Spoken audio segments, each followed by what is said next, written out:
So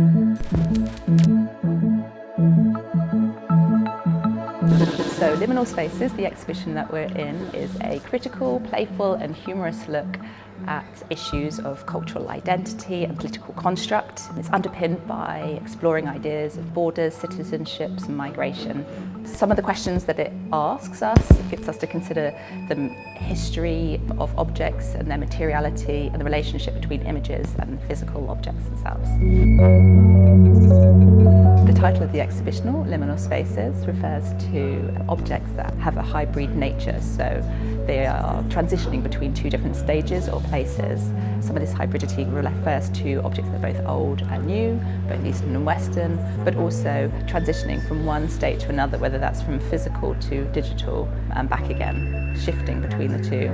And there's lots of objects in this exhibition which shift this transition, in particular the digital and the physical, thinking about the relationship between woven and computer graphics. There's lots of parallels in the way of making, whether that's binary zeros and noughts, or in the case of weaving, it's over and under.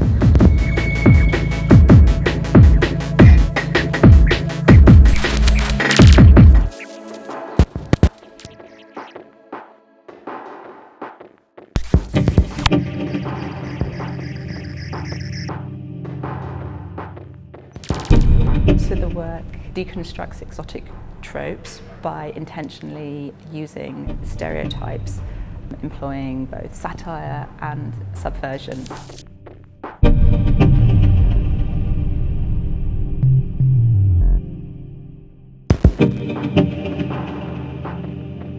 So the textile interventions in this exhibition again speak to this idea of shifting between two different stages or a transitional physicality and materiality, in particular reorientation, reworked, where it shifts from being a digital image of a traditional textile imagery into the aesthetic of glitch art, shifting again into like a lenticular imagery, reimagined as a digital image. So there's many different states and different things you can see, different layered meanings into the work, and this is very indicative of many of the different works in the show, that they shift between these two different states or multiple states. I think also even in the way in which the work is hung on the wall, like almost slipping off, it kind of gives this idea of being between two different spaces. It's very traditional in one aspect, but also very contemporary and new, and speaks of like our current age and thinking about the relationship between woven and digital and binary.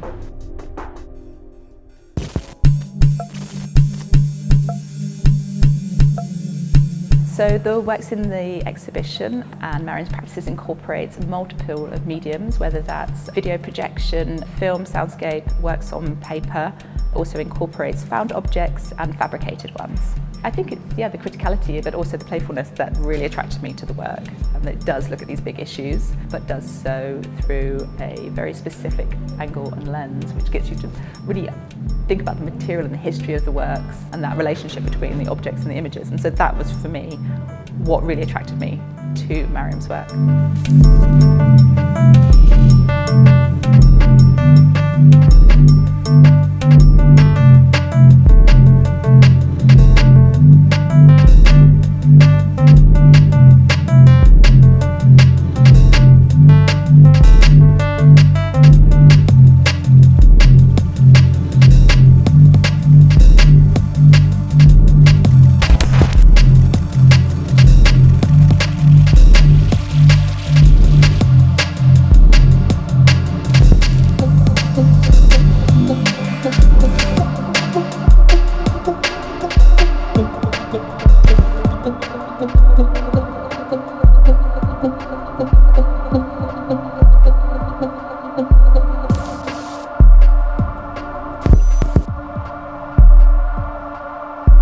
The exhibition Liminal Spaces is kind of an overview on my practice, and it looks at the ways in which I employ existing material, but also whilst pushing it into digital glitch-ridden territories of computer games and early internet aesthetic, and the idea that there are multiple worlds and visual cultures that are quite deeply entangled is very interesting for me. So in this show, we've sort of looked at it through different scale and material.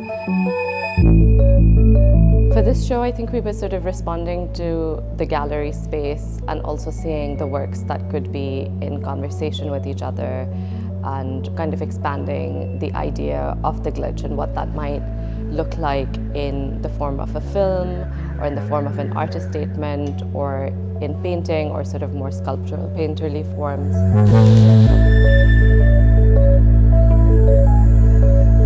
So the artist statement is an ongoing video project of which I'm working on different series, and I'm very interested in the idea of the conversations and transactions that happen between artists and institutions, and how work is represented and spoken about, especially as a female artist of colour. I see certain narratives projected onto my work, and I wanted to use humour as a kind of tool to unravel and challenge that. So there's this visual discomfort when you watch the video of me speaking, but the voiceover clearly doesn't match the face. It's a video work as well, but it's also a functional artist statement that I use to apply for projects, and sometimes it acts as a little bit of a litmus test if they get it or not. I know that over the past few days we've had some people come in who've been quite uncomfortable by hearing this male voice sort of speak over me about my work, and that's been really funny to watch. I did it to myself because in a way it was kind of about reclaiming some sort of agency about one's own narrative. I think I feel very drawn to existing materials, and so I've actively been building sort of a small-scale textile archive for myself, and sometimes they're the actual objects or the images of them. And there's things that I see in them that feel sort of strange and as if they don't belong in that world, and so sometimes it's literally me responding to a material, or me sort of fusing things from different worlds that share an aesthetic.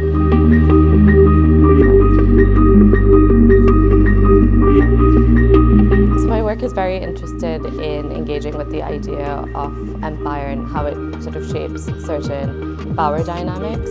The textile to me is a polite, soft furnishing usually found in domestic spaces, but the history of it and the idea that objects sometimes have more mobility than individuals is very interesting. Also, the kind of visual forms that you see woven into textiles are a really unique way that craft and storytelling sort of go hand in hand. And those are the kind of themes that I try and investigate through material.